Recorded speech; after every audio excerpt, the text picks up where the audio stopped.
জাহ্নবী তটবনে জগমনলোভা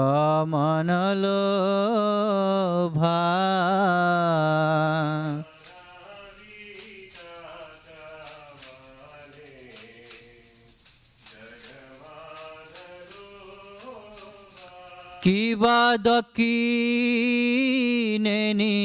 তাই চান বামে গদাধর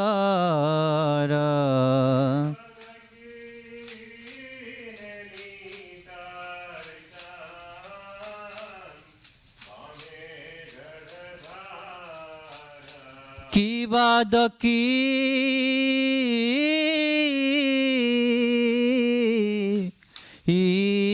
দক্ষিণেনি তাই চান বামে গদাধর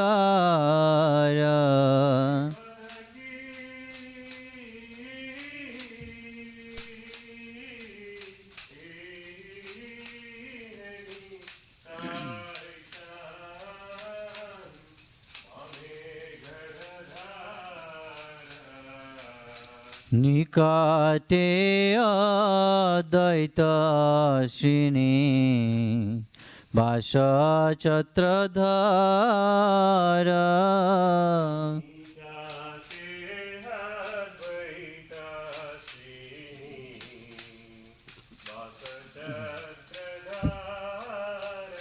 কিবা বসি আছেন গৌরাচান রত্ন সিংহাসনে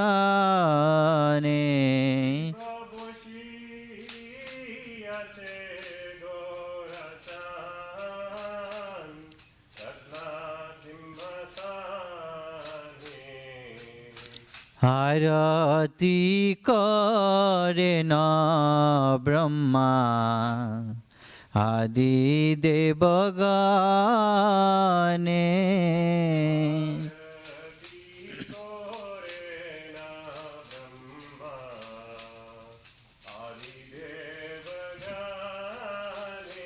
কিবা নর হরি আদি করি চামার দুলায়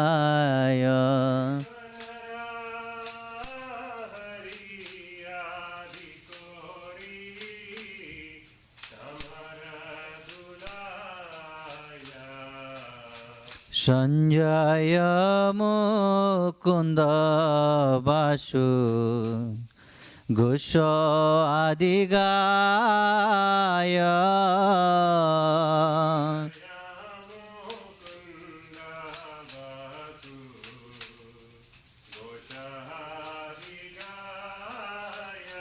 কিবা শঙ্খ বাজে ঘণ্টা বাজে বাজে করতাল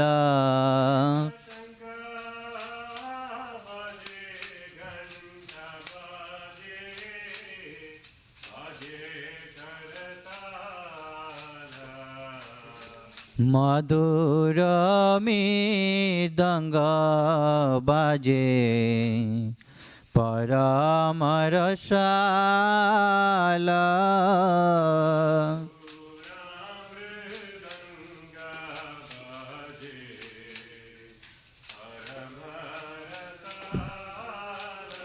কিবা বখো কোটে চন্দ্র জিনি বদন উজ্জ্বল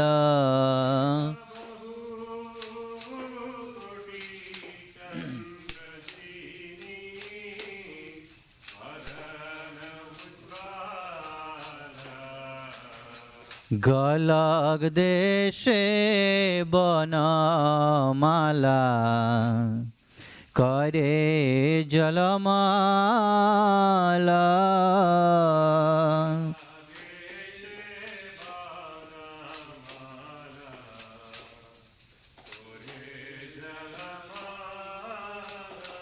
কিবা শিব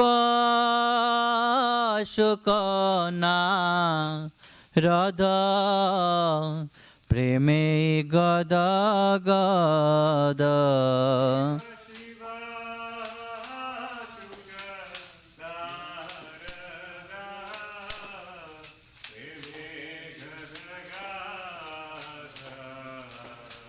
ভকতি বিনোদ দেখে গৌরার সম্পদ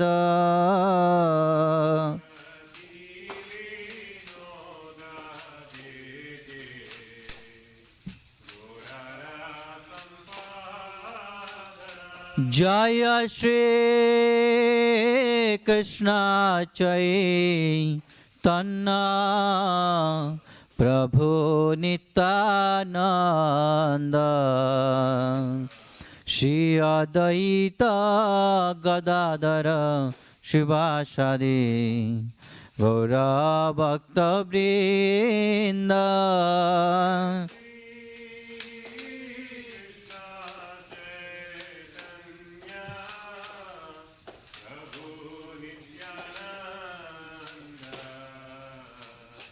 শ্রী অদ্বৈত গদাধর শিবাসাদি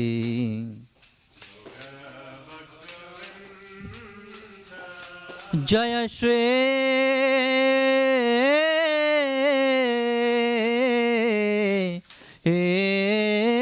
কৃষ্ণ চৈতন্য প্রভু নিত্যানন্দ শ্রী অদ্বৈত গদাধর শিবাসাদি গৌর ভক্তবৃন্দ।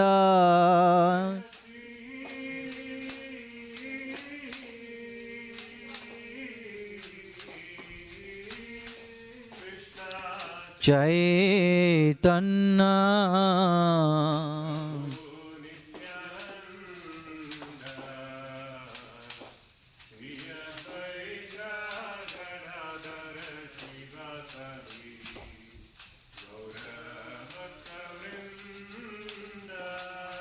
হরে কৃষ্ণ কৃষ্ণ কৃষ্ণ হরে হরে হরে রাম রাম রাম হরে হরে হরে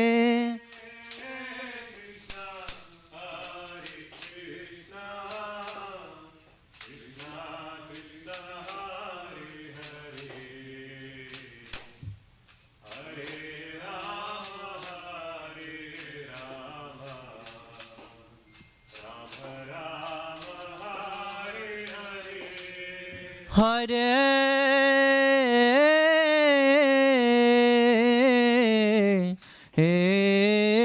কৃষ্ণ কৃষ্ণ কৃষ্ণ কৃষ্ণ হরে হরে হরে রাম রাম রাম হরে হরে হরে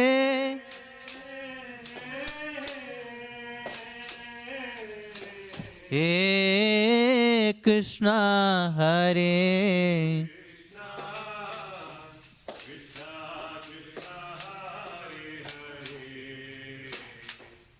হরে রাম হরে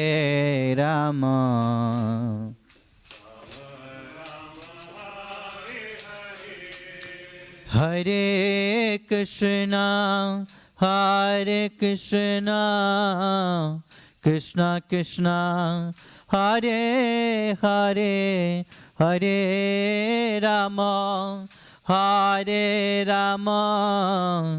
Ram Ram Hare Hare Hare Hare Krishna Krishna Krishna Hare Hare Hare Ram Ram Ram Hare Krishna, Hare Krishna, Krishna Krishna, Hare Hare, Hare Rama, Hare Rama, Rama Rama, Hare Hare, Hare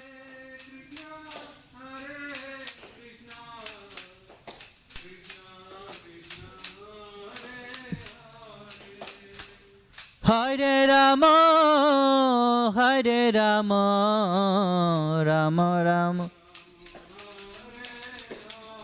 Hare Krishna, Hare Krishna, Krishna Krishna, Hare Hare, Hare Rama, Hare Rama, Rama Rama, Hare Hare, Hare Krishna.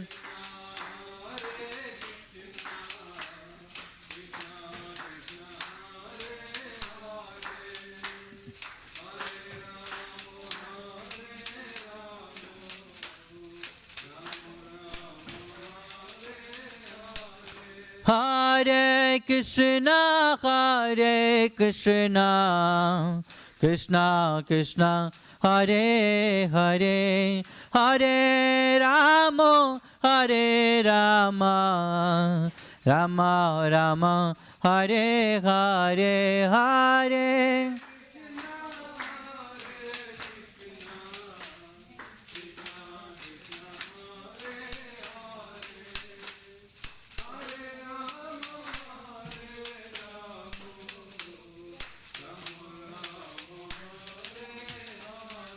Hare Krishna, Hare Krishna, Krishna Krishna, Hare Hare, Hare Ram, Hare Ram, Ram Ram, Hare Hare, Hare Krishna, Hare Krishna.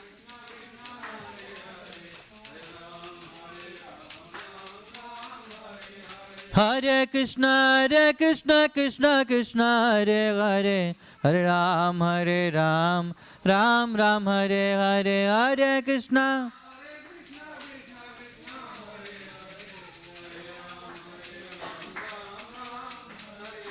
Hare Krishna, Hare Krishna, Krishna Krishna, Hare Hare, Hare Ram, Hare Ram, Ram Ram, Hare Hare, Hare Krishna.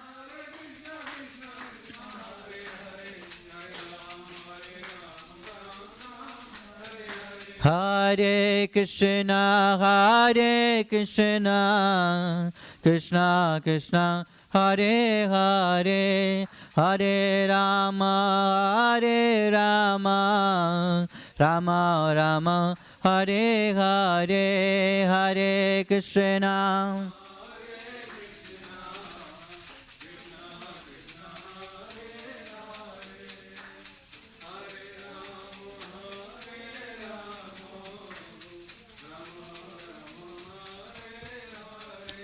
Hare Krishna, Hare Krishna, Krishna Krishna, Hare Hare, Hare Rama, Hare Rama, Rama Rama, Hare Hare, Hare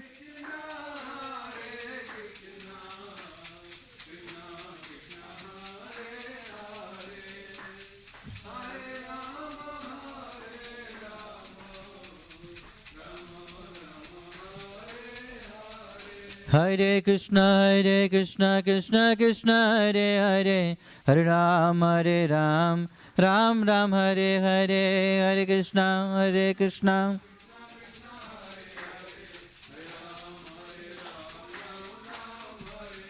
Hare Krishna, Hare Krishna, Krishna Krishna, Hare Hare, Hare Ram, Hare Ram, Ram Ram, Hare Hare, Hare Krishna.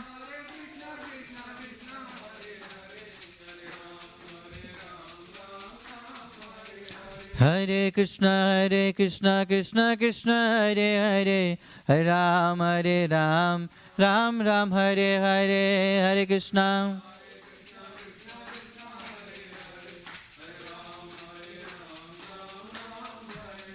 Hare Krishna, Hare Krishna, Krishna Krishna, Hare Hare, Hare Ram, Ram Ram, Hare Hare.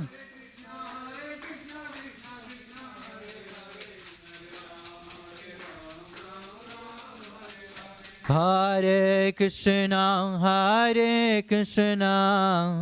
Krishna Krishna, Hare Hare, Hare Rama, Rama Rama, Hare Hare, Hare Krishna.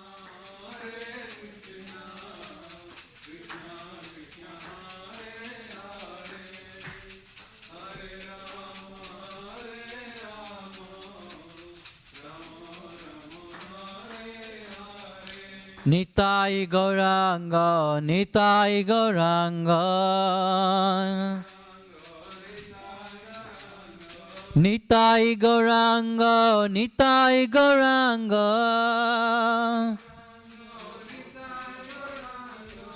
Nitai Gauranga Jaya Gaura Hari, Nitai Gauranga. Nitai Gauranga, Nitai Gauranga, Nitai Gauranga, Nitai Gauranga, Nitai, Nitai, Nitai, Nitai, Nitai Gauranga. Gaura, Gaura, Gaura Hari, Jai Sachinandana, Gaura Hari,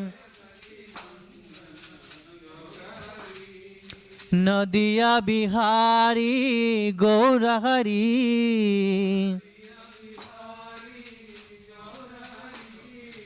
Bhakta Jane Pranadhana, Gaura Hari, Jai Jagannath, Jai Jagannath, Jai Baladeva, Jai Subhadra.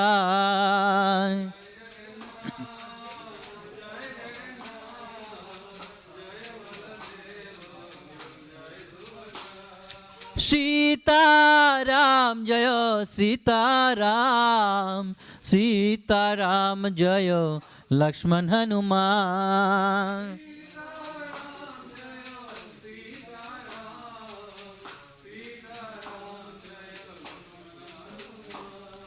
Lakshmi Narasimha Jaya, Lakshmi Narasimha, Lakshmi Narasimha Jaya, Lakshmi Narasimha.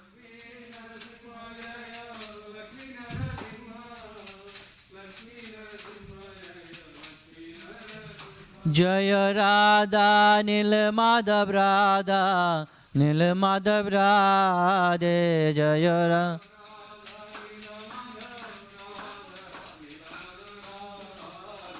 Jaya Radha Madhava Radha Madhava Radhe.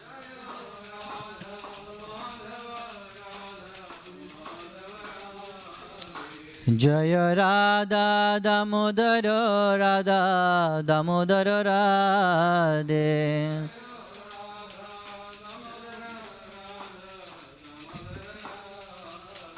Jaya Prabhupada Prabhupada Prabhupada Jaya Prabhupada.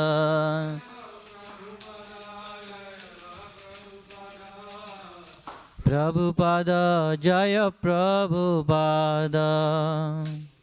Jai Vishwapad Paramahansa Prabhupada Shri Shri Madhava Bhaktivedanta Swami Srila Prabhupada ki Jai ISKCON Founder Srila Prabhupada ki Jai Namacharya Srila Haridas Thakur ki प्रेम से कहो श्री कृष्ण चैतन्य प्रभु नित्यानंद श्री अद्वैत गदाधर शिवासादि गौर भक्त वृंद की राधा कृष्ण गौ गोपीनाथ श्याम कुंड राधा कुंड गिरि गोवर्धन की बिंदान मथुरा धाम की मायापुर नवद्वीप धाम की गंगा मैया की जमुना मैया की भक्ति देवी तुलसी महारानी की अनंत कोटि वैष्णव वृंद की निताय गौर प्रेमानंदे Hari all God simple devotees all God simple devotees, all God simple devotees, all God Shri Guru and Gauranga, all God Srila Prabhupada ki. Namaste Narasimhaya.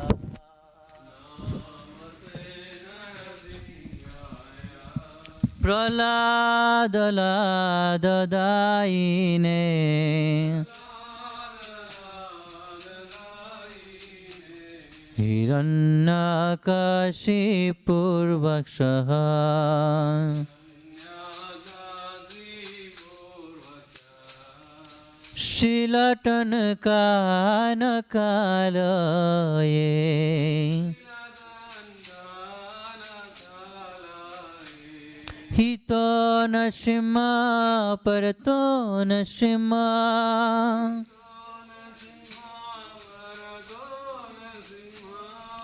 Jato jato yami toto nashingha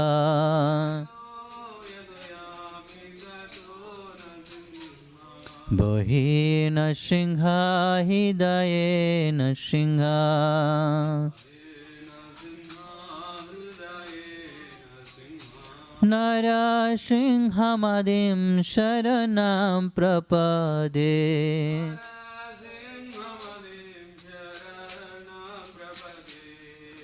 Tabakara kamala bare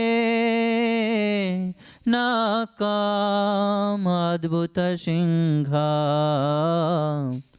Dalita liranakashipu Tanu bringam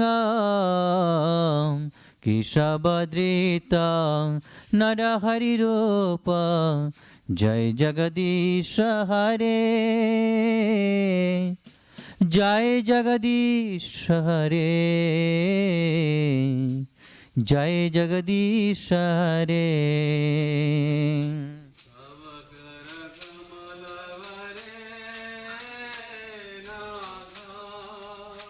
Adbhuta Singha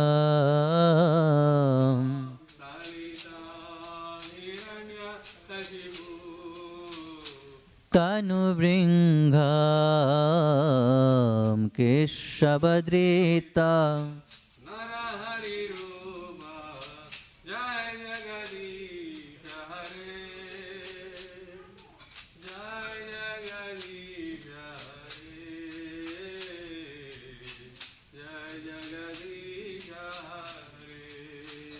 Jaya Lakshmi Narasimha Jaya Lakshmi Narasimha Lakshmi Narasimha Jaya Lakshmi Narasimha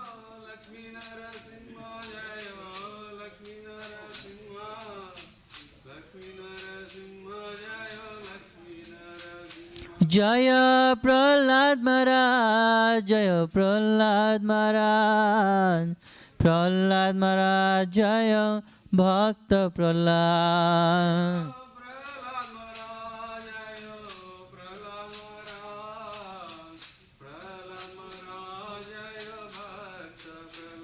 Jaya Jaya Prabhupada Prabhupada Prabhupada Jai Jai Prabhupada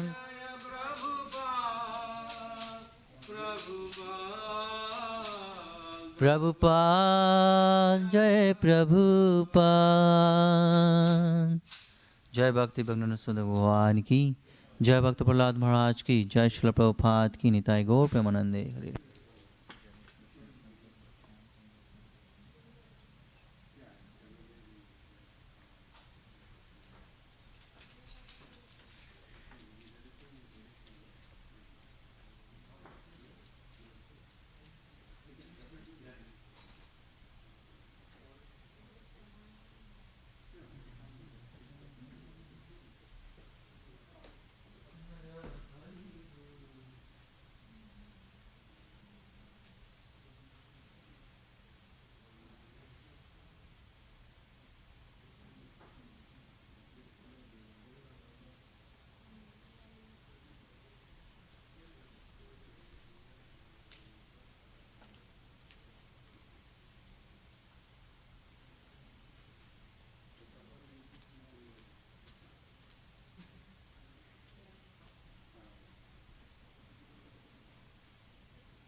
Nama Om Vishnu Padaya Krishna Prestaya Bhutale Shrimati Bhakti Vedanta Swami Niti Namane Namaste Saraswati Devi Guruvani Pracharine Nirvisesa Sunyavadi Paskatya Desatarine Jai Shri Krishna Chaitanya Prabhu Nityananda Shri Advaita Gadadhar Shivasari Gaur Bhaktivindam Hare Krishna Krishna Krishna Hare Hare Hare Rama Rama Rama Hare Hare Srimad Bhagavad-Gita Grantha Raja Ki Jai Srila Krishna Shri Radha Nila Madhava Ki Jai Nitai Gaura Premanandi.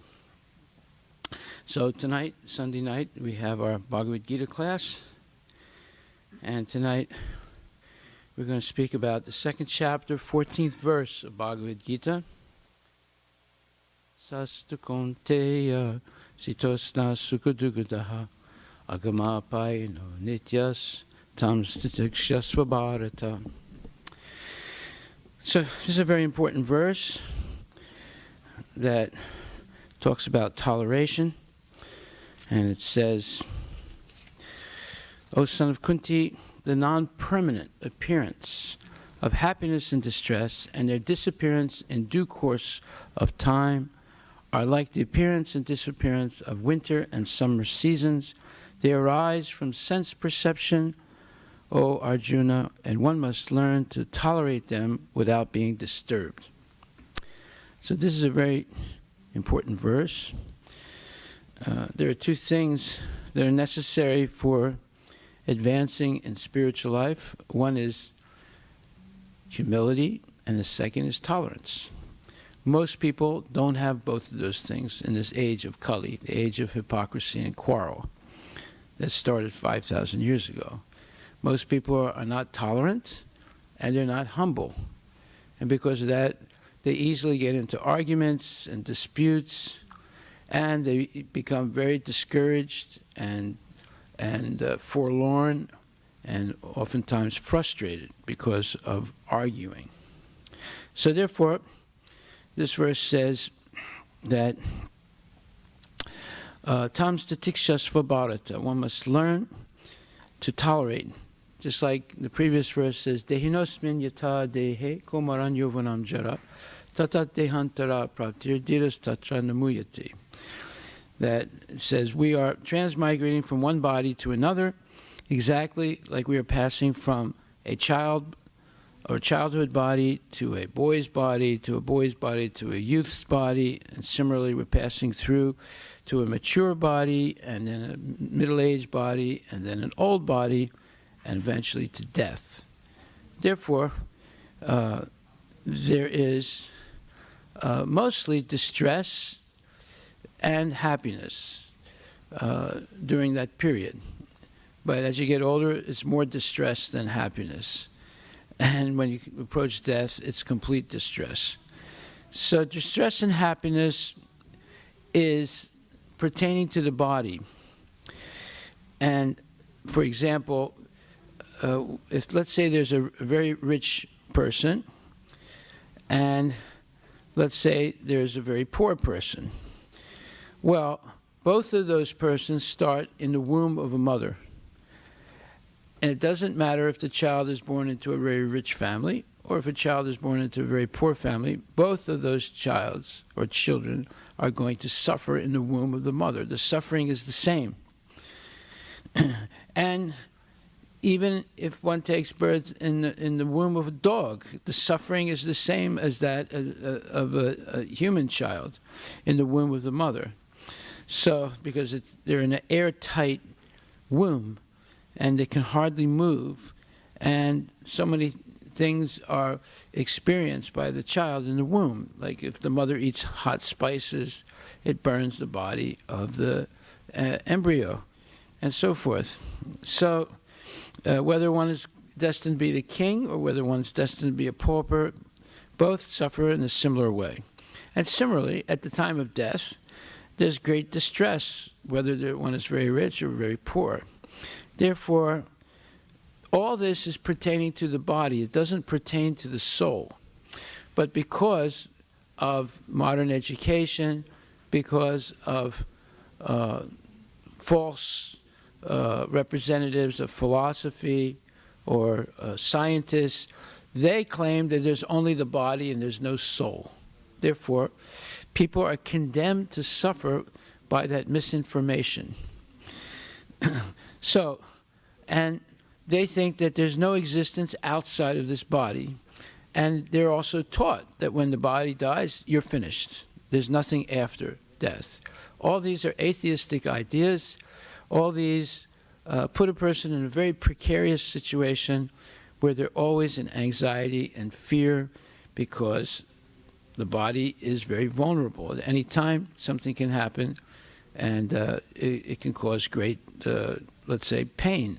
And there are accidents, there's sickness, there's cataclysmic events, hurricanes and flooding, and there's viruses and so forth. So people who identify with the body are always subject to anxiety and distress. So therefore, because everything focuses on the body, people want to stay in the body, and therefore they've come up with all these crazy ideas that before you die, they'll freeze your body for $150,000 a year. And in the future, when they figure out how to solve the riddle of death, they can unfreeze you and heal your sicknesses, your cancer or your diabetes or whatever. Of course, when they unfreeze you, you'll be dead. So that's and also some of those companies that froze people right before they died, they went bankrupt and they turned the electricity off, and that was the end of it. So you see, all these ideas of perpetuating life in this vulnerable material body is nonsense, complete nonsense. But people believe it because they think there's nothing beyond the body. And there's no knowledge of the soul. There's no university that teaches knowledge of the soul. That, of course, is the beginning of all spiritual knowledge and the beginning of the Bhagavad-Gita. So as where we're talking about today, the second chapter of Bhagavad-Gita, it's all about the difference between the body and the soul. Unless you understand that, you never have any beginning of a spiritual life, because that's the fundamental ground or basis of knowledge that you have to have before you can advance in spiritual knowledge. So Krishna says that Mrityu Sarvaharas Chaham, I am death, the destroyer of all living entities. So this ultimate, let's say, destination of every living entity, human beings, animals, plants, trees, everything, is death. And at death, everything that we've accumulated in life is lost. Our money, our properties, our businesses, our loved ones, everything is lost. So people try and avoid thinking about death. But actually, in spiritual life, devotees prepare themselves for death, just like you have to prepare yourself to pass the SAT test. You have to prepare yourself for an interview for a job. You have to prepare yourself to get married. In the same way, we should prepare ourselves for approaching death.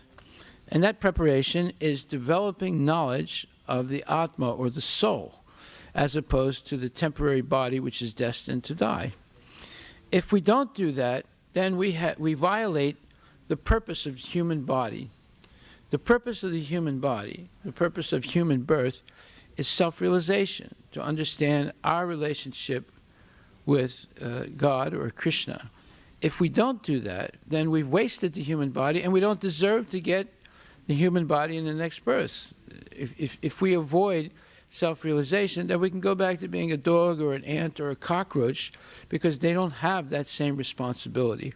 But the human responsibility, the tremendous assets that human beings have in 5 senses, which are highly developed senses, eyes, ears, nose, tongue, skin, and then the 6th sense, the mind, which is a highly developed instrument for perception, And then the intelligence, which is an extremely highly developed instrument for discrimination. These are all given to us for self-realization. But by becoming dumbed down by modern education, we think all these things are given to us for sense gratification, for self-indulgence.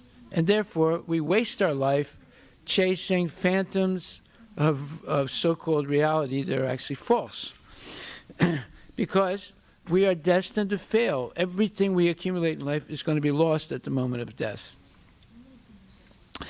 So everyone's aspiring or working hard to get a big bank balance and a big house, a big family, big motor car, big car. But with death, everything is finished. And along with that is great distress and misery. Just like there was one man that was dying, and the doctor was called. The doctor came, looked at the man, took out a stethoscope, and he signaled to the other family members there's nothing he can do. And the dying person saw this, and he tried to grab the hand of the doctor and said, "Doctor, please give me another 4 years. I haven't written my biography yet, my autobiography." Of course, nobody's going to read his autobiography. So the doctor can't do anything. There's no medicine that can cure a dying person who is destined to die. So therefore, asking or begging the doctor to give you more life is not going to work. But foolish people, they don't know this. But actually, unless we learn to tolerate the ups and downs of the body, and unless we are extremely humble, not to try to be, let's say, an exploiter of other people, but to be a very loyal servant of God, we become disturbed all the time. That's the nature of the material world. So, therefore, spiritual knowledge is for the success of the human being. And what is success? It's to be able to transcend the samsara, the repeated birth, death, old age, and disease. And unless we are trained to transcend the cycle of birth, death, old age, and disease, we're a failure. You can be the richest person in the world, but you're still a failure because everything is going to be lost. So if we study life, it begins in the womb of our mother, because there's a little fish called a sperm that's microscopic. You need a microscope to see it. But yet, all the intellectual, let's say, the intelligence to produce a perfectly whole and complete human body is contained in that little microscopic sperm. And when that sperm connects with the ovum, then a living entity begins to grow in the womb of the mother. The mother is the nutrient source, and the sperm is the soul, is carrying the soul. And therefore this substantiates the Vedic version that the soul is 1/10,000th the tip of a hair. In other words, smaller than an atom.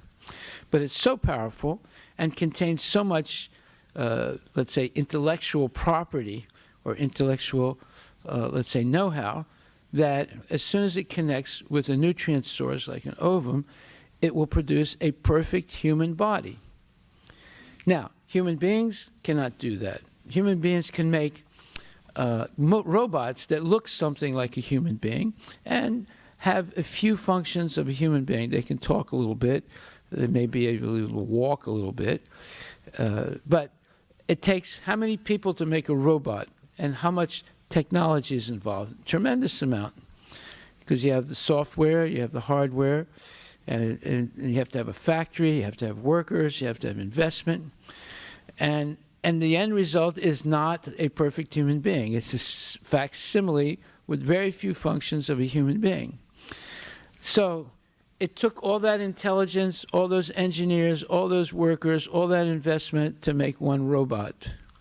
But yet, a tiny sperm carries all the information, and as soon as it connects with the nutrient base, to make a perfect human being. So, therefore, we should learn by comparison.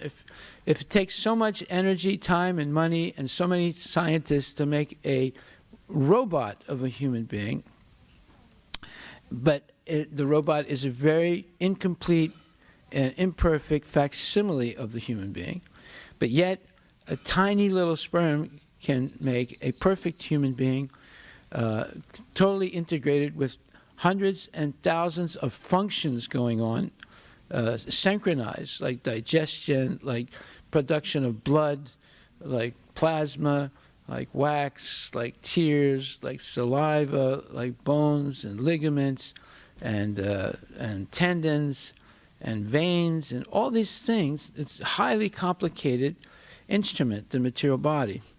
So, therefore, who did it? Who supplied all that intelligence? Who supplied all that know-how? Who supplied the nutrient base? You say, this is a miracle, how a child is born in the womb of a mother. But yet, we say there's no God, there's nothing beyond this planet, and there's nothing after death, and so forth. All these made-up fairy tales of the so-called scientists and philosophers. But yet, we ignore the existence of the perfect scientist, the perfect philosopher, Krishna, the Supreme Personality of Godhead, who is holding in perfect orbits all these gigantic planets in the universe. Just to put up one Sputnik in 1958, it took hundreds of scientists and engineers and a huge amount of money to put up a 22-pound Sputnik.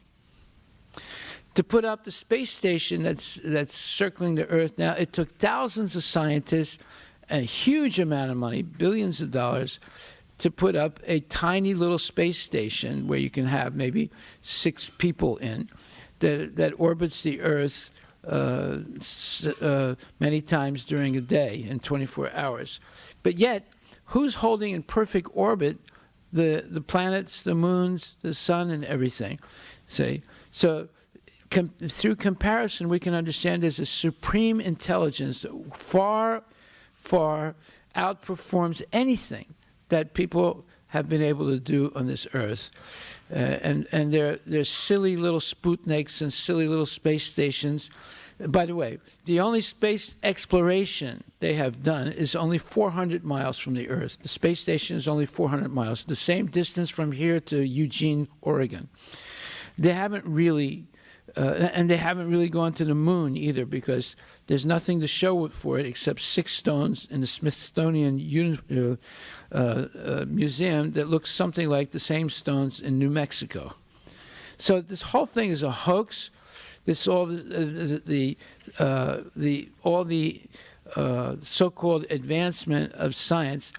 The only thing science has been able to do is to advance the frequency and the number of people that they can kill at one time with an atomic bomb or with sophisticated rockets and so forth. All the other things, such as the medical industry, yes, they have a few things that they've done, but actually they have not stopped people from dying. They haven't stopped them from getting old. And building bridges and rockets and Tesla cars and skyscrapers, yes, but every time you build something like that, you solve one problem and you create 3 new problems. I say, you make an airport where people can go to and catch a plane, and 5 hours or 6 hours they're in New York City from Seattle. But yet, once to get to the airport sometimes takes an hour, and to get from the LaGuardia or the airport in New York City can take you 2 hours to get to your destination. So one facility will create other problems, and it's a what you would call a cascade of problems based on every so-called advancement of science or technology. And what is the result? With the industrialization, there is ecological disaster. So this gloom and or let's say negative, opinion of so-called advancement of science and technology and modern life is a reality. It's a reality. People were much happier living in villages and living clean lives, going to bed early, waking up early, eating simple food that they grew themselves, and obviously you have 1 billion population, or more than 1 billion population in India. That's because for hundreds and thousands of generations, people have lived peacefully and produced families and maintained them. So today, it's hard to maintain a family, even if you're a wealthy person. And that's why many people don't even want to have children anymore, because there's too many problems. But people proliferated their families. They used to have very large families before, even though their income was very little. But they were self-sufficient. They were living in self-sufficient villages. Nowadays, they live in high-rises in Hyderabad and Chennai and Mumbai, and little cubbyhole apartments. And the food that they get is not really healthy food. And there's all kinds of problems. You know, in India, there's an epidemic of diabetes, there's an epidemic of high blood pressure, there's an epidemic of heart problems. Those things hardly existed before, because people were eating natural food that they grew themselves, and they were getting fresh milk from their own cows, and they were raising 5, 10 kids, and the kids turned out to be good because they learned simple farming or handicrafts and things like that, and there was happiness and peace. So the Bhagavad-Gita, the purpose of the Bhagavad-Gita is to teach us how to stop this process of birth, death, old age, and disease, and attain liberation from this samsara, or this vicious cycle that is always a cause of distress and anxiety for people. So, how to attain a solution? Well, different religions have different ideas of how to do that. But the Vedic path is very simple and easy. As Krishna explains in Bhagavad-Gita, Patram Pushpam Phalam Toyam Yomi Bhakta Prayachati Tadaham Bhakti Aparatam Asnami Prayatat Manaha. In 9th chapter, 26th verse of Bhagavad-Gita, Krishna says, offer me with love and devotion a leaf, water, fruit, and flower, and I will accept it. So that sounds pretty naive and simple, but actually it's extremely profound. Krishna says, if one offers me with love and devotion a leaf, a flower, fruit, or water, I will accept it. So His Divine Grace Bhaktivedanta Swami Srila Prabhupada writes in the commentary to this verse, for the intelligent person, it is essential to be in Krishna consciousness, engaged in the transcendental loving service of the Lord, in order to achieve a permanent blissful abode for eternal happiness. The process of achieving such a marvelous result is very easy and can be attempted even by the poorest of the poor, without any kind of qualification. The only qualification required in this connection is to be a pure devotee of the Lord. It does not matter what one is or where one is situated. The process is so easy that even a leaf or a little water or fruit can be offered to the Supreme Lord in genuine love, and the Lord will be pleased to accept it. No one, therefore, can be barred from Krishna consciousness because it is so easy and universal. Who is such a fool that he does not want to be Krishna conscious by this simple method and thus attain the highest perfectional life of eternity, bliss, and knowledge? Krishna wants only loving service and nothing more. Krishna accepts even a little flower from his pure devotee. He does not want any kind of offering from a non-devotee. He is not in need of anything from anyone because he is self-sufficient, and yet he accepts the offering of his devotee in an exchange of love and affection. To develop Krishna consciousness is the highest perfection of life. Bhakti, or devotion, is mentioned twice in this verse in order to declare more emphatically that bhakti, or devotional service, is the only means to approach Krishna. No other condition, such as becoming a brahmana, a learned scholar, a very rich man, or a great philosopher, can induce Krishna to accept some offering. Without the basic principle of bhakti, or pure devotion, nothing can induce the Lord to agree to accept anything from anyone. Bhakti is never causal. The process is eternal. It is direct action in service to the absolute whole. Here, Lord Krishna, having established that he is the only enjoyer, the primeval Lord and the real object of all sacrificial offerings, reveals what types of sacrifices he desires to be offered. If one wishes to engage in devotional service to the Supreme in order to be purified and to reach the goal of life, the transcendental loving service of God, then one should find out what the Lord desires of him. One who loves Krishna will give him whatever he wants, and he avoids offering anything which is undesirable or unasked. Thus, meat, fish, and eggs should not be offered to Krishna.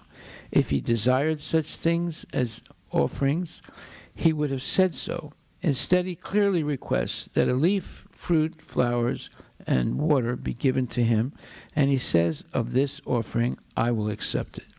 Therefore, we should understand that he will not accept meat, fish, and eggs. Vegetables, grains, fruits, milk, and water are the proper foods for human beings and are prescribed by Lord Krishna himself.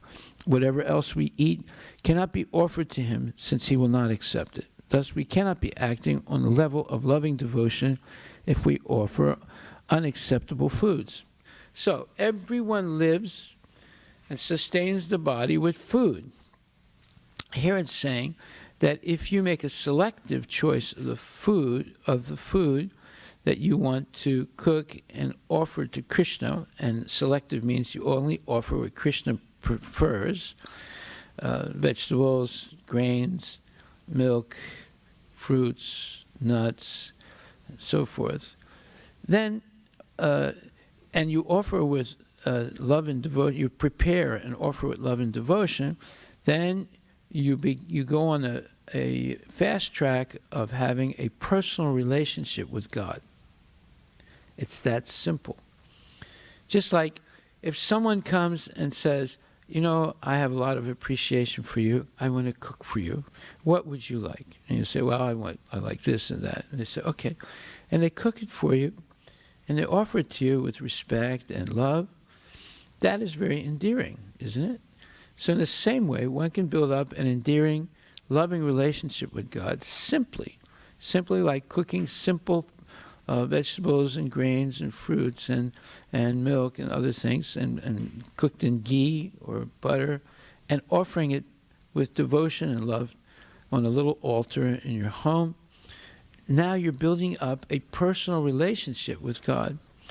And to further substantiate and bolster that relationship, you can chant the holy names of God. Hare Krishna, Krishna Krishna, Hare Hare, Hare Rama, Rama Rama, Hare Hare. So this mantra is very important. A mantra means man, the mind, and tra, deliverance.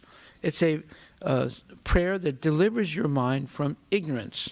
Ignorance is identifying with the body and the extension of the body, such as the family, the nation, the gender, the ethnicity, the nationality, etc. All these things are extensions of the body, and all these things lead to problems.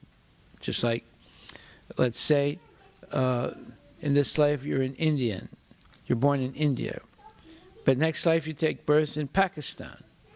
So, as long as you identify with the body, well, by taking birth in Pakistan, you consider people born in India as an enemy. Or if you take birth in India, you consider people in Pakistan as enemies. Maybe not everybody, but a lot of people. So this identification with the body and the circumstantial position of the body as far as family, culture, politics, and so forth, you create friends and enemies. But if you identify with the soul, well, the soul of a person born in Pakistan and the soul of a person born in India, both are coming from the same source, Krishna or God. Therefore, you're part of the same family, the eternal family, or the Achyuta Gotra, as we say in Sanskrit. Therefore, Hare Krishna, Shri Radha Nilamadhava Ki Jai. Therefore, if you have that vision, the vision, spiritual vision of understanding that God is present in the heart of everyone as the super soul, and your soul and the soul of everyone else, including the plants, the animals, and human beings, come from the same origin, that's Krishna. Therefore, we're one big family. And all these false designations, they're called upadhis in Sanskrit, are actually that. They're false. Like I can tell you a story, a true story. I once met this gentleman. His name was Mr. Mechanician. And so I asked him, I said, where'd you get a funny name like that? So he was a Frenchman, but actually he was an Armenian who immigrated to France. And he said, oh, that's a very sad story. Do you want to hear? I said, yeah, I'd like to hear. You have a strange name. Basically, his name was Mr. Mechanic, the son of a mechanic. Mechanician means the son of a mechanic. So he said, well, my grandfather was the personal mechanic of the Sultan of the Ottoman Empire. I said, really? He said, yes. And therefore, according to, we are like, second-class citizens we were second-class citizens in the Ottoman Empire. So they would give us names based on our function in the society. So my father was a mechanic, so they called him Mr. Mechanician, the son of a mechanic. I said, interesting. He said, tell me some more. I said, all the rest is misery. I said, okay, but tell me some more about yourself. You look like an interesting person. He said, well, in 1915, when I was still maybe 6 years old, and I had a brother who was 8 years old, my whole family, except my brother and I, were massacred. And we were left orphans on the street, and we were hiding, so the Turks would not massacre us either. And we lived a week or two like that, hiding and coming out at night and eating from garbage cans, and it was very horrible. And then one day I went to sleep with my brother, and the next day he wasn't there anymore, and I was alone. I don't know what happened to him. And finally, I couldn't stay in our village anymore, because if they found out that I was alive, they'd probably kill me. So I just walked away into outside, and I just kept walking. And sometimes people felt sorry for me, and they would give me some food. And sometimes I would hide. And somehow or other, he said, I was able to walk and arrive in Syria, which is about 800 miles away from my village. And there, I was fortunate enough to live outside of a French Foreign Legion military camp. And the soldiers sort of adopted me. They would give me food, and they would talk to me nicely, and they felt sorry for me. And they would give me a blanket and different things. And I spent a year or two like that, and then they wanted to help me even more.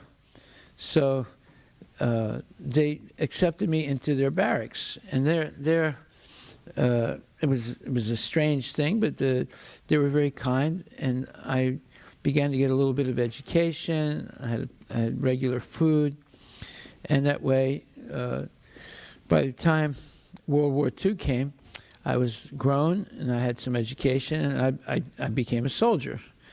And in World War II, I was part of the French Foreign Legion that was loyal to General de Gaulle and not General Pétain, the leader of France under the Nazis.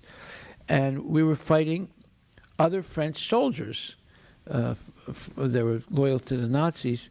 And at one point, we all ran out of ammunition, and I was fighting with one man, and I gave him a butt to his head with my rifle and knocked him down, and I was going to kill him by stabbing him with my bayonet. And all of a sudden he said, "Ah, Mairik," which means in Armenian, "Oh, my dear mother." And I was shocked because he spoke my language. And I said, "Are you Armenian?" And he said, "Yes." He said, "Really?" I said, "Well, where were you born?" And he said the name of my village. And I said, "I was born there too." I said, "What's your name?" And he said, "My name is so-and-so Mécanicien." He said, that means you're my brother. And then instead of killing him, we started hugging each other and crying. And he said, "My whole history is like this now. It was just one tragedy after another, and then also I was going to kill my own brother, and somehow or other he said something, and then I realized he was my lost brother." He said, this is the misery of my life, that I've lived like this and always been searching for my family members and always discovering things in very strange ways." So that is very instructive history, because both of them were on the verge of killing each other, and then he found out that it's his own brother. So if you're on a battlefield, you want to kill the enemy, but if you get a chance to talk to the enemy, you might find out that actually they're exactly like you. They're born, they get old, they get sick, and they die, and they have families, and they have attachments, and they have some religion, or even if they don't have a religion, they want to live, they want to be happy. So the actual goals in life, in material life, is peace, happiness, and love. And most people have that a little bit, but not consistently, not in the continuum. And it's a cause of great distress. So, therefore, this mentality of an atheist who believes, well, when you die, there's nothing after death. So that means that while we're living in this body, that we should try and get as much self-gratification as possible. And to do that, we often satisfy ourselves at the expense of others. And that causes, and so therefore a person who feels as if they're being exploited by someone else, they get upset. So as long as there is sense gratification, just like in the corporate culture, it's like a jungle where the big fish eats the little fish.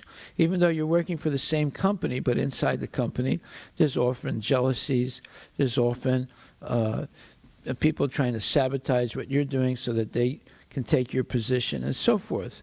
So this whole idea of disloyal competition in order to step upward in life is based on bodily identification and ignoring the existence of the soul and its relationship to God.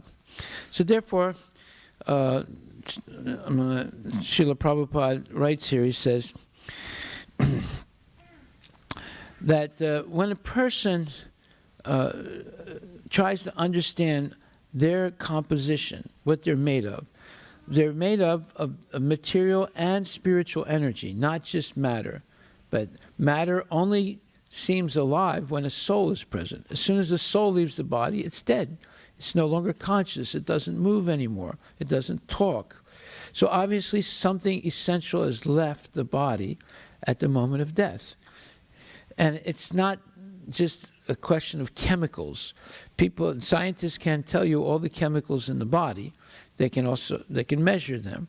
And when a person dies, they can again measure the chemicals in the body. And if there's something missing, they can inject it in the body, but it won't bring the person back to life. Because what is left is the body is not chemicals, it's the soul. So unless we develop knowledge of our soul and its relationship to God or Krishna, we remain in ignorance. And everything we do is going to be ultimately a failure. There will be some success, there will be some happiness, but as you get older, just like, look what happened to President Trump. He was very successful for some years, even though he had so much, opposition. But a little virus defeated him. It ruined his economy, and he was not able to recover from it. So economic development is a very unsteady thing. Just like sometimes Lakshmi Devi, the consort of Lord Narayana, is described as chanchal. Chanchal means unsteady. So if you worship Lakshmi independent of Narayana, then she becomes unsteady. Whatever benedictions you get, you will lose also in time. But if you worship Lakshmi Devi with Narayana, she remains very steady. So if you get some blessings from her, it'll stay with you.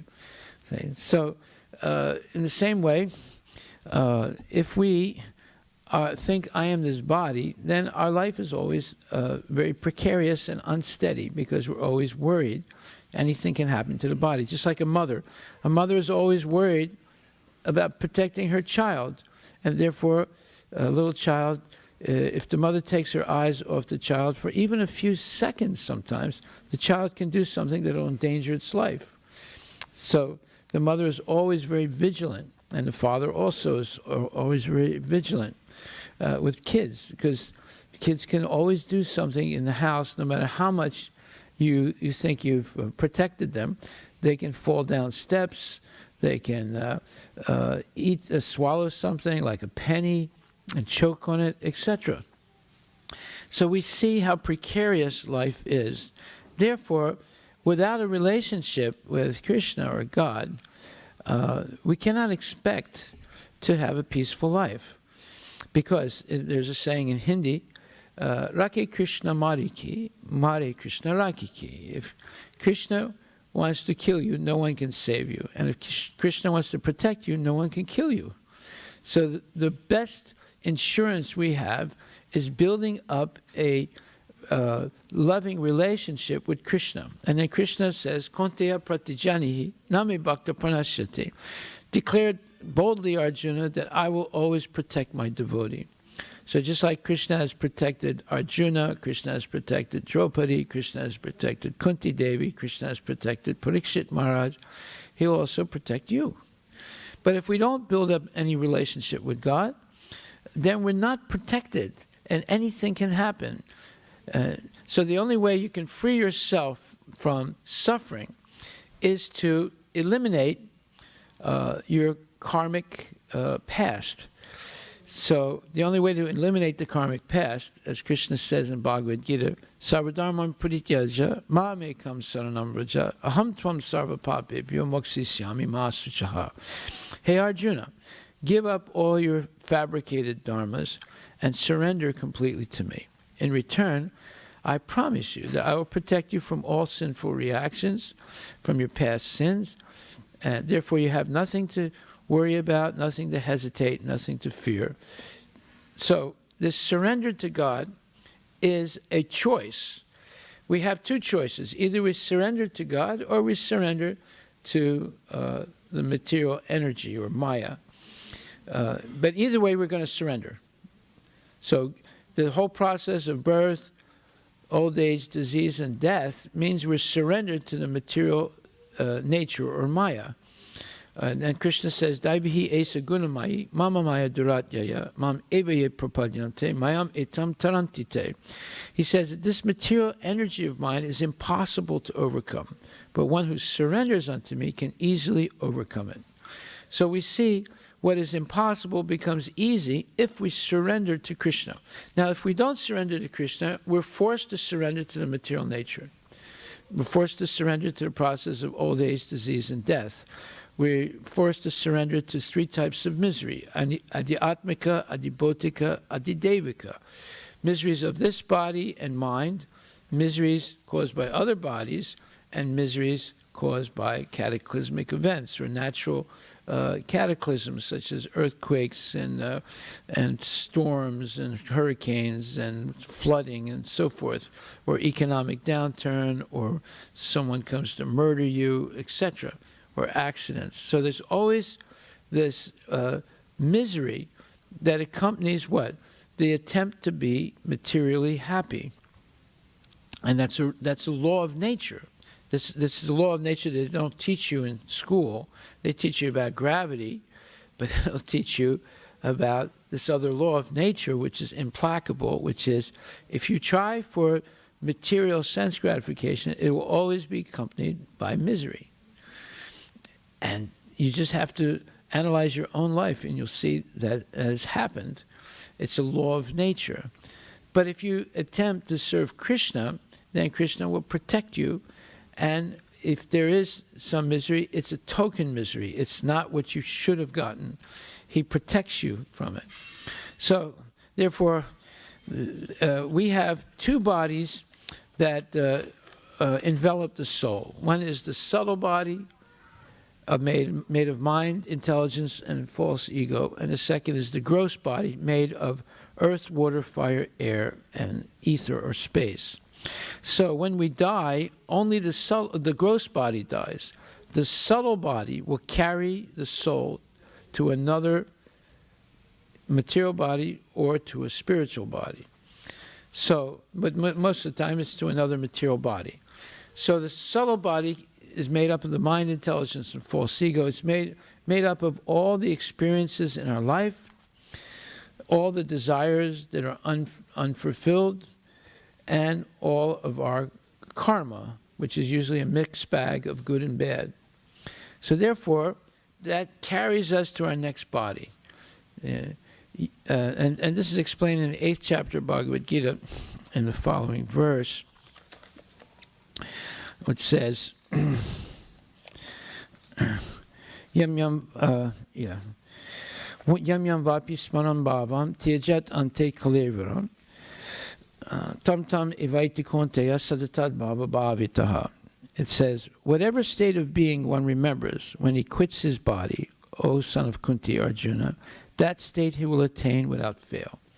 So the essential question in life is that right before we die, everything we did in our life will appear in front of our eyes in a flash, in a very short period of time. And if most of those things were nonsense things that we did, then we're forced to take birth again, and no guarantee that we'll be a human being. See, Darwin's theory, evolution of species, is a one-way path. That is, he thinks that lower forms develop into higher forms gradually over a long period of time because of genetic mutation or survival of the fittest, etc. You know, what he didn't understand is there's also devolution. There's evolution and devolution. If you come to the human form of body, which is very rare, and you misuse it by engaging in selfish activities all the time, then in the next life you'll take birth as a dog or a cat or a rat or a snake or a microbe. So Darwin didn't understand that, but that is the law of nature. So whatever we're thinking of at the moment of death and whatever our activities were during our life, and that's always a mixed bag of positive and negative things, we are given a suitable body that is suitable for that particular consciousness we have at the moment of death. So if during our life we were very interested in eating pig and engaging in all kinds of philandering and intoxication and so forth, and next life we get the body of a pig. In the body of the pig, we don't commit any sins. The big pig likes to eat stool. It likes to sleep in stool. It can have many relationships with female pigs, and it can have many piglets, children. That's the life of a pig. And if you offer a pig halva, he won't eat it. But if you offer a pig some stool, he'll eat it. That's the consciousness of the pig. Now, people that live like pigs, they're eating burgers and hot dogs and ribs and all these things. And they're drinking alcoholic beverages, smoking marijuana, engaging in all kinds of philandering, and having a very promiscuous life. They don't deserve a human body according to the laws of karma. They'll get a body that's commensurate to their consciousness. So consciousness is something that we have to cultivate, just like you cultivate a garden and try to get rid of the weeds and to give strength to the plants that grow to produce fruits and vegetables. So in the same way, we have to cultivate our consciousness, what we're thinking about, what we're aspiring for, what we're hoping to do, and what we're planning to do. So we have 3 psychological steps before action. That's thinking, feeling, and willing. So if our thinking, feeling, and willing are based on how to please God through the instructions of the bona fide spiritual master, then we will attain liberation from the cycle of birth and death. But if our thinking, feeling, and willing is all about self-indulgence, selfish activities meant for our own pleasure, then we will be committing many, many sins, and we will get very negative reactions to that, and there's no guarantee that we'll be a human being in the next life. So people say, well, look, this is all fairy tales. We believe in science. Yeah, we believe that we all come from monkeys. We believe in Darwinism. We believe in Freud, that the main impetus for all activities is sex, and we believe in Marx, that capitalism is bad. We have to destroy the capitalists, and everyone should be treated equally, and so forth. And then when you die, everything is over, and there's gender neutrality, and there's dog eat dog, and therefore you have to be a bigger dog than the other dogs, and so forth. So that type of what you would call a wanton, irresponsible life is full of misery, and the end result is one does not earn a human body in the next life to continue any spiritual advancement. Whereas if we take to the simple process of Krishna consciousness, where you offer your food before you eat and thank God for giving you these nice things, fruits, vegetables, and grains, and milk, and always thankful to God for giving you health, youth, strength, intelligence, and you use all these things to develop your Krishna consciousness in this lifetime, then you'll be very peaceful. And you will learn these 2 essential qualities for spiritual advancement: humility and tolerance. So, therefore, we become free of this vicious cycle of birth, death, old age, and disease, and we cultivate our consciousness to always be focused on serving God or serving Krishna with love and devotion, just like our devotees do here every day. And that way, you attain the real goal of life, which is eternal life in the spiritual world, full of bliss, knowledge, and love. This is what people want. Even the scientists and the materialists, they want immortality. They're trying to find different ways to perpetuate life in this body, and that's not possible. Just like Krishna says, Daivihi Gunamaya, this material energy is impossible to overcome. But if you use the material energy in the service of Krishna, it becomes the stepping stone to liberation or freedom from the cycle of birth and death. And you cultivate a beautiful consciousness of love and devotion for God. Then you will have the real goal of life: peace, happiness, and love. But love that is eternal. So we'll stop right there. There's so many other things that we could say. Are there any questions you would like to ask? Any questions?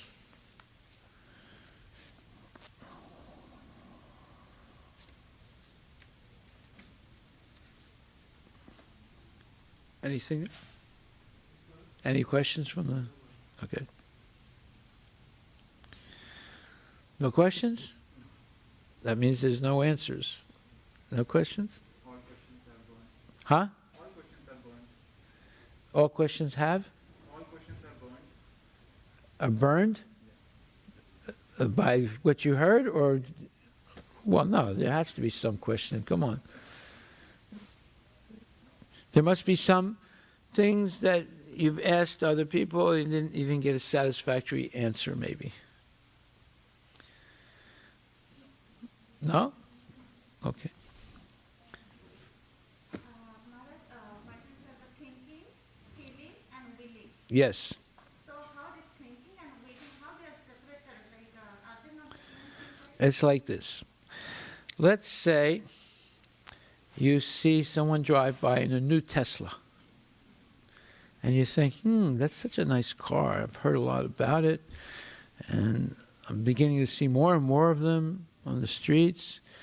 And I talked to one person that said it's such a wonderful car. It runs really nice. And it doesn't contaminate the environment. And then that's thinking, right? And then feeling. You feel, gee, everyone I see driving by, they seem to be very happy in this car. And I think I would be very happy also driving this car. You begin to feel how you would feel if you were driving the car. And then you say, I must buy a car. I must buy a Tesla, so I will be happy. See? So it's 3 steps. Then next, you go and buy the car. Thinking, feeling, and willing. So Krishna consciousness acts on the level of thinking, feeling, and willing before you act. So let's say you don't have a Tesla, but you're attracted to it. But then you say, well, look, my car is an older car, but I've had it for some years, and I've hardly had to spend any money on it. It's a good car.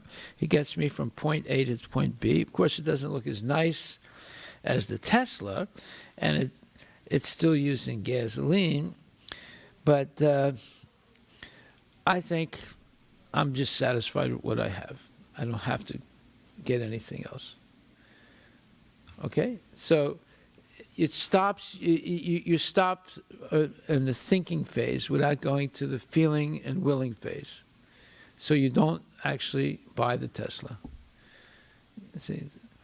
So, and then it can be another way. Like, let's say you're not married and you're trying to get married, and you meet someone, and then he's nice, but then after a little bit he gets angry at you for something, and you don't feel comfortable. Then you meet someone else, and he's nice, and he's always nice. So then you're thinking, you're feeling, and then you will. Okay, I will marry this person because I've known this person for some time now. He's always been nice. And never got angry, never said anything mean. So, you see, before you make an act, you'll go through these 3 steps, psychological steps. So, Krishna consciousness, if you're Krishna conscious, you'll say, well, this person is nice, but they're not Krishna conscious. This person is also nice, but they're not really serious about Krishna consciousness, and I want to be serious about Krishna consciousness.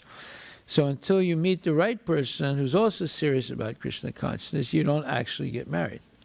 You have a power of discrimination based on a higher principle. If you don't have any principles, you're just attracted to the way they look, then you might marry someone. Just like one time, this a woman came up to me and said, Prabhu, I was listening to your class, and it was very interesting. And you were speaking about Ravana. And when I got married, I thought my husband was like Lord Rama. But after a couple of weeks, I I finally understood that my husband is actually Ravana. So she made a mistake, right? Because she did not have, wasn't trained in discriminating and understanding the relation, a person. So if you read Bhagavad-Gita, especially the 14th chapter, you will learn how to evaluate a person very quickly in a matter of minutes. See, so it'll teach you to recognize certain things. There's the body language, there's the words that they choose, there's the expressions that they make, and so forth. It's the food that they eat, etc. So you'll be able to understand if that person is in the mode of goodness, principally, or the mode of passion, principally, or the mode of ignorance. And you will avoid people in the mode of passion and ignorance. But if you don't have this education, then you don't know the difference. So you cannot make a discrimination. You cannot make a clear-cut, correct decision, because you've never been trained how to evaluate people. So it's not just, whether a person is handsome or someone is beautiful. That wears off quickly.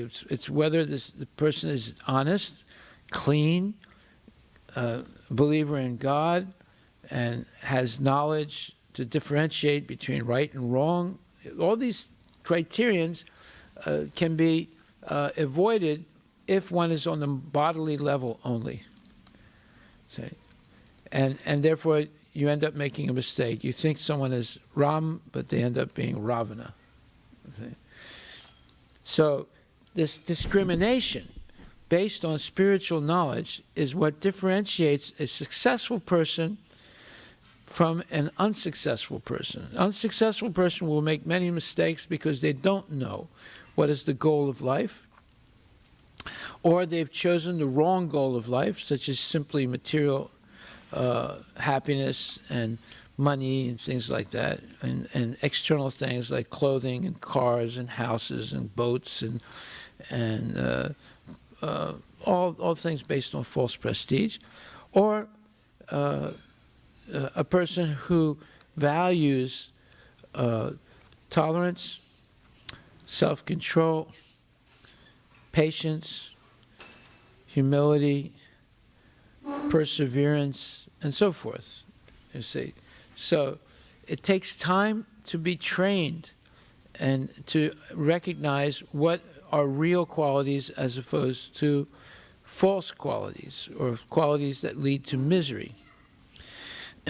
Unless you have this education, unless you can teach your kids this education, you'll end up being miserable, especially if you never really teach your kids properly, and then they end up all confused and frustrated and angry, and then you say, what did I do wrong? What you did wrong is you didn't hear Bhagavad-Gita, you didn't ask questions, you didn't try and really go deeply into understanding Krishna's teaching.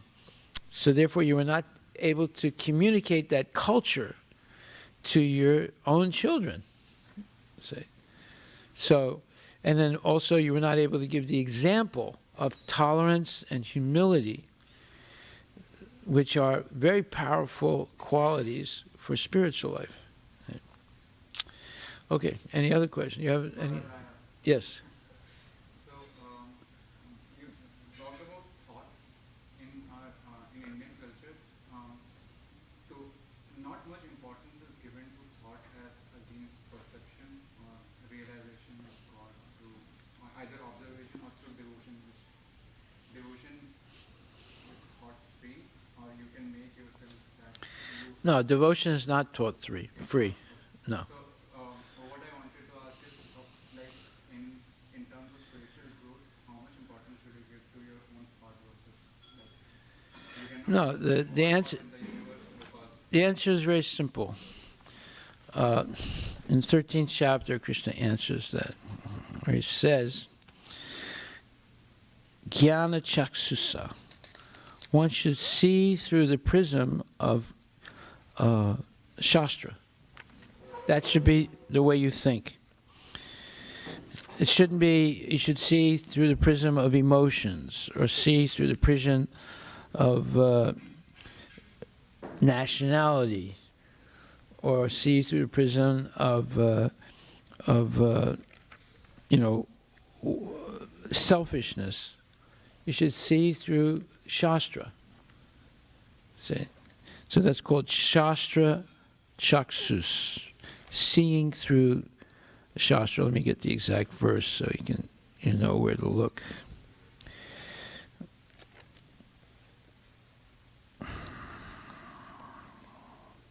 Let's see here. Yeah.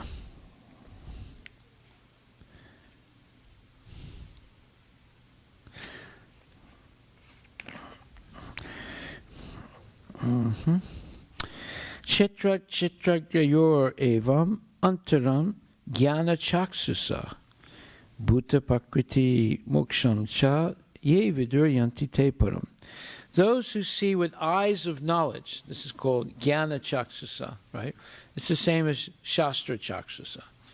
Those who see with eyes of knowledge the difference between the body and the knower of the body, and can also understand the process of liberation from bondage in material nature, attain to the supreme goal.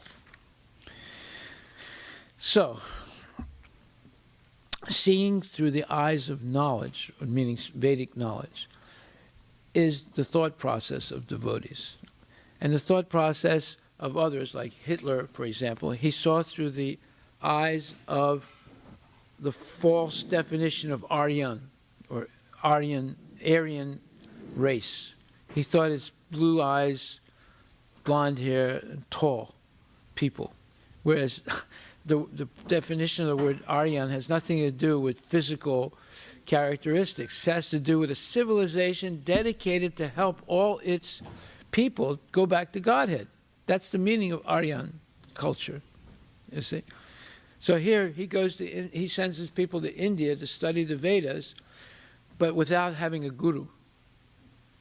So they take something out of context, give a false definition, and it ruins their whole nation. You see? So, yes, everything depends on having a bona fide guru. So, therefore, in the purport to this verse, it says, a faithful person should at first have some good association to hear of God, and thus gradually become enlightened. If one accepts a spiritual master, one can learn to distinguish between matter and spirit, and that becomes the stepping stone for further spiritual realization. A spiritual master, by various instructions, teaches his students to get free from the material concept of life. For instance, in the Bhagavad-Gita, we find Krishna instructing Arjuna to free him from materialistic considerations. One can understand that this body is matter. It can be analyzed with its 24 elements. The body is the gross manifestation, and the subtle manifestation is the mind and psychological effects. And the symptoms of life are interaction of these features. But over and above this, there is the soul. And there is also the super soul, or the presence of God as the witness of what we're doing. The soul and the super soul are two. They're not one. This material world is working by the conjunction of the soul and the 24 material elements.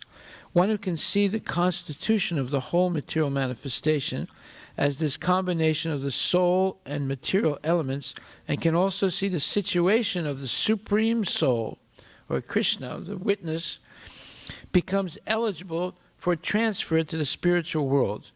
These things are meant for contemplation and for realization, and one should have a complete understanding of this chapter, this is chapter 13, with the help of the spiritual master. So this is the thought pattern of a devotee. So, Creating the thought pattern to raise your consciousness.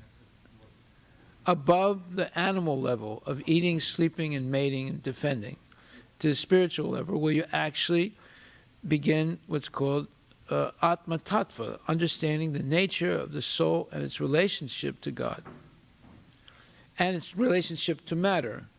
So the relationship to matter is it's something you can use for a spiritual purpose by offering everything material to Krishna according to the way he wants to accept it. So that's the way they relate to matter. But whereas a materialist, the way they relate to matter is it's something that they can exploit for their own selfish indulgence.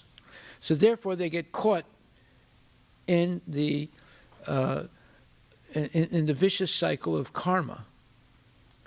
Because rather than seeing that all matter actually belongs to God, because it's his energy. Matter is his inferior or apara prakriti, inferior spiritual energy. So it belongs to God. So therefore we should learn. Education is learning how to use everything material in the service of God. If we get misinstructed to think that matter is something that we can control for our own selfish purpose, then we become victimized by our ignorance. And we fall prey to the laws of karma. And we become entangled. So, self-realization teaches you how to relate to matter, how to relate to other human beings, and how to relate to God. Then you no longer become a victim of ignorance, but you act with knowledge of how to attain the ultimate goal of the human being, which is to go back to Godhead and have eternal life. No more subjected to time, no more subjected to the three types of misery, no more subjected to karma, no more subjected to all the negative things that are in the material world. Why are there so many negative things in the material world? It's to teach us that we don't belong here, that we made a mistake. Just like if your child plays with matches in the house and you catch them before they set fire to the house, what would you do? Huh? No, they didn't start a fire. They were just playing with the matches.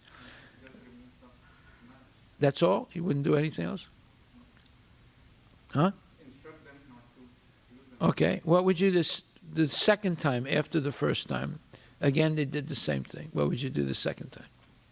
Remove that object from their reach or tell them that that's going to destroy everything. What would you do the third time that they did the same thing? Hope that there isn't a fourth. What? Tell them the same thing and hope there isn't a fourth. No, it didn't work the first time, didn't work the second time, it won't work the third time either. You would have to give them some type of punishment. Really? Yeah, I mean, you can take their cell phone away from them, or you could say you're grounded in your room for, you can't do any sleepover at anybody's house, and you would give them some remedial punishment, not to hurt them, but to teach them that when you do something wrong, there's consequence. And if you do something right, there's you don't get that negative consequence. That never happened to you? When you were growing up, you were never punished by your parents for doing something wrong? Definitely. Yeah, so why do you avoid saying I would punish my child? Because it does not come to mind. No, because you've been dumbed down by modern education. But your parents taught you what's right and wrong, and when something is wrong, there's some remedial punishment. So when you suffer, that is remedial punishment. It's a message from God that you have done something wrong, unwittingly, or wittingly, or with knowledge, or unwittingly, with ignorance, from ignorance. You see, just like, for example, if you're going 65 in a 35-mile-an-hour zone and a policeman stops you, he says, "Sir, can I see your license? Can I see, the papers of the car?" And he looks at it and said, "Okay, I'm going to give you a ticket because you were going." And I have recorded, I took I have proof that you were going 65 in a 35-mile-an-hour zone. So you can say, "Oh, well, I didn't really mean to do it. My foot slipped on the pedal. That's why." He said, "Well, but it's your foot, isn't it?" He said, yes, sir. He said, therefore you get the ticket. So what does that ticket do? Does it teach you something? What does it teach you? Not to do that again, right? Now let's say, well, I'm going to let you go, you know. Well, then you wouldn't learn. You see. So the same thing with your child, to teach him what's right and wrong, or her what's right and wrong, there has to be some remedial punishment. And that's why there's suffering in life. It's a message from God that we're doing something wrong. Just like you give your child a message. You did something wrong, this is the punishment. So you won't do it again. Now we understand why there's suffering. It's a message from God that we've done something wrong. Now you say, but what did I do wrong? I don't know. Then you ask an expert. Just like something goes wrong with your car, you don't know. You try and fix it, but it doesn't work. So you call an expert, a mechanic. He comes and says, it's the radiator. So right away he can tell you. So now, if you can't figure out what you did wrong, but the suffering is there, then you have to ask an expert who can tell you. So the answer is that there's, it's called unwitting sinful activity. See? Because, like for example, you might have been a vegetarian in India, but when you came to America, you saw that all these big CEOs and all these big VPs in a company, they eat meat. They invite you also to eat meat. So you think, maybe I should eat meat so I can advance in my business. Right? So then you start eating meat and going to all the luncheons and the dinners with the CEOs and the VPs and the team leaders, you know, and you know, you hobnob with them and you learn all those bad things, right? They also drink, they also eat meat, they also do all kinds of nonsense. So you did that, you violated your religion and your culture in order to make more money and be accepted, right? So that's a slippery slope. So once you do meat, then you'll do intoxication, you know, then you'll do other things also, philandering, and then and also gambling. It's a downward cascade, downward spiral. As soon as you start with one sinful thing, it leads to other sinful things. So that means that you have no discriminative power. Now, the other thing is that unwittingly you'd make sins, like that's called panchasuna in Sanskrit. Every time you walk on the street, you're killing living entities. Every time you drive your car, you're killing living entities. Every time you clean the house, you're killing living entities. Every time you manage, let's say, a business or a factory, you're killing living entities. So unwittingly, you're killing. And if your purpose in life is to simply make money and enjoy material life, you become responsible for all that killing. Because the consciousness that you're living with is to make more money. And therefore, by the laws of nature, you get reactions for all that killing. But if your only purpose is to please God, and you use everything in the service of God, then Krishna will protect you from all that negative karma that you're doing unwittingly. You don't want to kill living entities, but the fact is, in order to live and move, and you're going to be forced to kill. So therefore, bad things happen to good people because they don't understand the laws of nature. There's two laws you have to understand, the laws of the state and the laws of God. You can follow all the laws of the state and violate all the laws of God, you're going to suffer. See? So you have to follow both sets of laws. But you say, I don't know. No one ever taught me there's another set of laws. Yeah, but that's your fault. You never asked. So when you come to hear lectures on Bhagavad-Gita, you get the whole picture. If you just get material education, you don't even get half the picture. you don't even get half the picture, because it's all that material knowledge is given by imperfect persons who they themselves don't understand what is the reality. Okay, Haribol, thank you.